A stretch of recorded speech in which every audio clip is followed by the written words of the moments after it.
Hi mga kalulu! Kung gusto mo ng unique Thai-inspired coffee experience dito mismo sa Tondo, tara, samahan nyo ko! Dito lang yan sa Thai Street Cafe by Achiko, ang nag-iisang Thai coffee spot sa Tondo. Ang ganda ng vibe dito kahit nasa kali ka, may cute setup, may mga mesa at upuan, perfect sa chill, tambayan, pwede ka mag-dine in or take out. At syempre, ang pinagmamalaki nilang Biscup Cacao, Blueberry Cacao, Milky Biscup, Dalgona Coffee, at White Chocolate Mocha. Hindi lang yan, meron din silang mga snacks, cheesy tacos with beef, cheesy at flavorful, chicken burger, juicy at crispy sa bawat kagat, cheese stick with Italian sauce, perfect pampaganang snack, overload nuggets, fries, chicken poppers, sulit sa barkadahan, bucket of fries, sour and cream, pang chill time, at Hungarian sandwich, siguradong mabubusog ka. Dito lang yan sa Dandan Street, corner Yanko Street, Tondo, Manila. Open sila ng 4 p.m. to 12 a.m. Kaya kung gusto mo maka-experience ng kakaibang coffee and snacks, tara, puntahan na natin! Sa halagang 150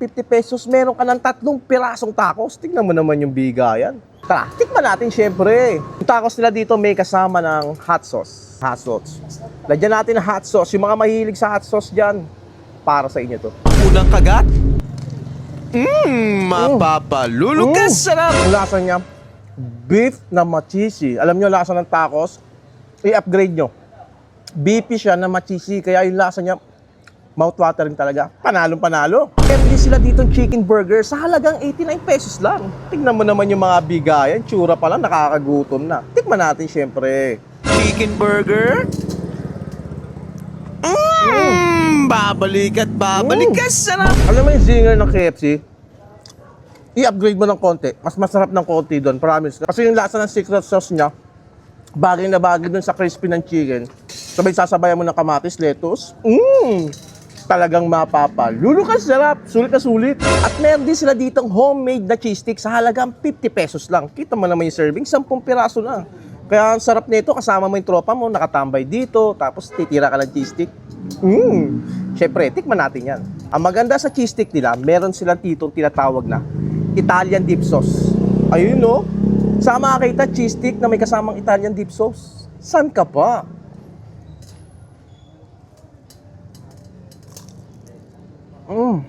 Tamis tsaka yung alat. Ganda ng combination. Meron din sila ditong tinatawag nila na overload. Sa halagang 150 pesos, may kasama na siyang chicken nuggets, chicken poppers, tsaka fries. Meron din sila ditong bucket of fries sa halagang 69 pesos lang. Wala kang talo. Ang sarap ng sour cream flavor sa fries nila. Bagay na bagay. Sulit na sulit. Kung mahilig ka naman sa Hungarian, meron naman sila ditong Hungarian sandwich sa halagang 89 pesos lang. Di ba? Tsura pa lang, nagugutom ka na. Tikman natin yan.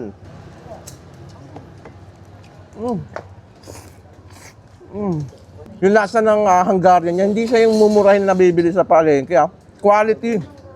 Kaya sulit na sulit. At meron sila ditong pinagmamalaki nilang Biscup Cacao sa halagang 149 pesos. 22 ounce na siya. Gito yung size niya. Diba? Kung mahilig ka sa Biscup, tapos combination ng cacao, bagay na bagay sa iyan. Tikman natin. Kita mo naman yung cacao sa loob, tsaka yung Biscup talagang nagdidikit-dikit.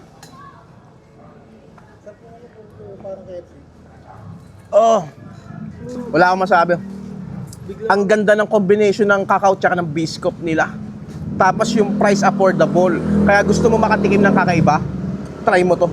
Meron din sila ditong blueberry cacao sa halagang 149 pesos pa rin. Kita mo naman yung serving, 22 ounce pa rin siya. Tikman natin. Kakaiba to Ngayon lang ako makakatikim ng mga ganitong style na flavor.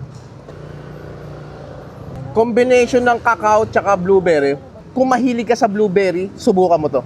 At meron din sila ditong Milky Biscup sa halagang 129 pesos, 22 ounce pa rin siya. Kita mo naman yung mga serving dito, kakaiba, di ba? Tikman natin yan. Ang sarap ng combination ng gatas tsaka ng Biscup. Alam nyo naman lasa ng Biscup tsaka ng gatas. Sabay hinigop mo. Mapapalulukas sarap. Meron din sila ditong Dalgona Coffee sa halagang 149 pesos. Kung mahilig ka sa mga coffee, try mo to. Kakaibang coffee ang lasa. At meron din sila ditong tinatawag nilang special drinks na white chocolate mocha. Kita mo naman. Ngayon nga lang ako nakakarinig ng mga ganun Tikman natin. Ang gusto ko dito sa white chocolate mocha daw. Hindi matapang yung coffee, hindi siya matamis, saktong-sakto yung lasa niya. Kaya kung mahilig ka sa mocha, try mo to, kakaibang experience. Kung gusto mo umorder online, ito yung page nila. Kaya dito na nagtatapos ang vlog natin. Bye-bye!